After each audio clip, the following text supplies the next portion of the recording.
गांव के एक छोटे से घर में सुमन नाम की लड़की रहती थी। वो बहुत धार्मिक और संस्कारी थी। सुबह होते ही वो सबसे पहले उठकर स्नान करती, घर के मंदिर में दीप जलाती और भगवान का नाम लेकर दिन की शुरुआत करती। उसके माता पिता को उस पर बहुत गर्व था। समय आया और सुमन की शादी शहर के एक बड़े परिवार में तय हो गई। लड़का अमित पढ़ा लिखा और अच्छा कमाने वाला था। परिवार भी बाहर से बहुत अच्छा लगता था। बड़ा घर, गाड़ी, पैसा, सब कुछ। शादी धूमधाम से हो गई और सुमन अपने नए घर आ गई। शुरुआत के कुछ दिन बहुत अच्छे रहे। सबने सुमन का स्वागत किया, लेकिन धीरे धीरे उसे कुछ अजीब बातें महसूस होने लगी। एक रात सुमन पूजा करके अपने कमरे में जा रही थी। तभी उसने देखा कि घर के हॉल में उसके ससुर, देवर और खुद अमित बैठे हुए हैं। उनके हाथ में शराब के गिलास थे और टेबल पर सिगरेट के पैकेट पड़े थे। सुमन के कदम वहीं रुक गए। उसे बहुत धक्का लगा। जिस घर को वो संस्कारी समझकर आई थी, वहां ये सब हो रहा था। अगले दिन भी वही सिलसिला चला।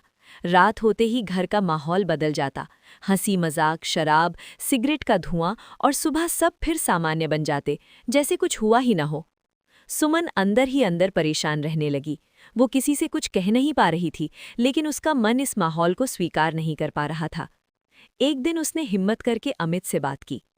अमित, क्या ये सब जरूरी है? सुमन ने धीरे से पूछा। अमित थोड़ा चौंका, फिर बोला, सुमन, ये तो बस आदत है। काम का तनाव होता है, इसलिए थोड़ा रिलैक्स करने के लिए। सुमन ने शांत स्वर में कहा, रिलैक्स करने के और भी तरीके होते हैं। ये आदतें धीरे धीरे इंसान को बदल देती हैं। अमित ने बात को हल्के में लिया और टाल दिया, लेकिन सुमन ने हार नहीं मानी। वो रोज अपने काम के साथ साथ घर में सकारात्मक माहौल बनाने लगी। सुबह भजन लगाना, घर में सफाई और शांति रखना, सबका ध्यान रखना। धीरे धीरे घर का माहौल थोड़ा बदलने लगा। एक दिन सुमन ने घर में एक छोटा सा सत्संग रखा। उसने सबको प्यार से बुलाया। पहले तो किसी को खास दिलचस्पी नहीं थी, लेकिन सुमन के आग्रह पर सब बैठ गए। उस दिन उसने कोई लंबा भाषण नहीं दिया, बस एक छोटी सी बात कही।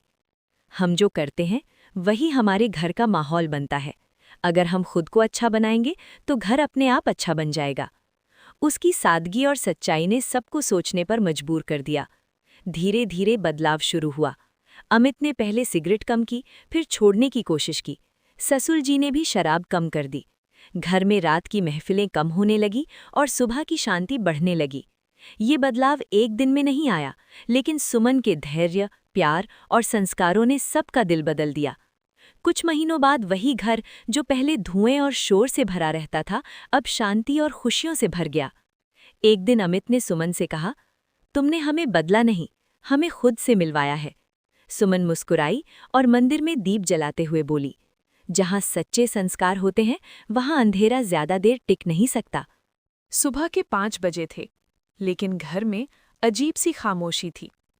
एक ही घर में 4 कमरे थे, लेकिन हर कमरे में अलग दुनिया बस चुकी थी। पहले जहां पूरा परिवार एक साथ चाय पीता था, अब हर कोई अपने कमरे में बंद था। सबसे बड़े बेटे रवि का कमरा, वो लैपटॉप पर काम कर रहा था। पत्नी पूजा फोन पर ऑनलाइन शॉपिंग में लगी थी। चाय बना ली? मैं क्यों बनाऊं, किचन तो अब सबका अलग है। दूसरे बेटे सुरेश का कमरा, टीवी तेज आवाज में चल रहा था। पत्नी नेहा अपने बच्चे को स्कूल के लिए तैयार कर रही थी। मम्मी, आज दादी के साथ खाना खाएंगे? नहीं बेटा, हम अपने कमरे में ही खाएंगे। तीसरे बेटे अमित का कमरा, वो मोबाइल में गेम खेल रहा था। पत्नी रीना इंस्टाग्राम पर रील बना रही थी। आज क्या बनाएंगी? कुछ नहीं, बाहर से मंगा लेंगे। और बीच में घर की सबसे बड़ी माँ सावित्री, वो खाली डाइनिंग टेबल को देख रही थी, जहां कभी 8 लोग साथ बैठते थे। आज एक कुर्सी भी भरी नहीं थी। सावित्री की आंखों में आंसू आ गए। ये वही घर है जहां हंसी गूंजती थी, लेकिन ऐसा हमेशा नहीं था। 3 साल पहले एक ही रसोई थी, एक ही डाइनिंग टेबल, एक ही परिवार। तीनों बहुएं साथ में खाना बनाती थी, लेकिन छोटी छोटी बातें शुरू हुईं। तुम हमेशा ज्यादा नमक डालती हो, तुम्हें टाइम मैनेजमेंट नहीं आता, तुम बस फोन में लगी रहती हो। धीरे धीरे बातें तानों में बदलीं और ताने दूरी में। एक दिन, अब से मैं अपना खाना अलग बनाऊंगी। ठीक है, मैं भी। और मैं भी किसी के साथ शेयर नहीं करूंगी। बस उसी दिन घर 4 हिस्सों में बंट गया। वापस वर्तमान। सावित्री ने तय किया, अब कुछ करना ही होगा। उन्होंने अपने भाई को बुलाया, रामकिशन चाचा। चाचा घर आए, सबको देखा और मुस्कुराए। अरे वाह, इतना बड़ा घर, लेकिन इतना सन्नाटा क्यों? सब चुप। चाचा बोले, आज रात सब साथ में खाना खाएंगे। तीनों बहुएं एक साथ। हम नहीं खा सकते साथ में। ठीक है, चाचा बोले, तो आज एक खेल खेलते हैं।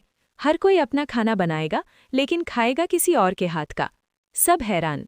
शाम 7 बजे टेबल पर 4 तरह का खाना रखा था। रवि ने नेहा के हाथ का खाना खाया, सुरेश ने पूजा के हाथ का, अमित ने रीना का, और धीरे धीरे सबके चेहरे बदलने लगे। अरे, ये तो बहुत अच्छा है। तुम इतना अच्छा बनाती हो, मुझे पता ही नहीं था। सालों बाद सब एक दूसरे की तारीफ कर रहे थे। चाचा मुस्कुराए। समस्या खाना नहीं थी, समस्या ये थी कि तुमने एक दूसरे को समझना बंद कर दिया था। जब तक तुम खुद ही अपना खाना खाते रहोगे, तुम्हें लगेगा कि तुम ही बेस्ट हो, लेकिन जब तुम दूसरों को अपनाओगे, तभी परिवार बनेगा। सावित्री की आंखों में खुशी के आंसू थे। अगले दिन पहली बार चारों कमरे खाली थे और डाइनिंग टेबल फिर से भर चुकी थी।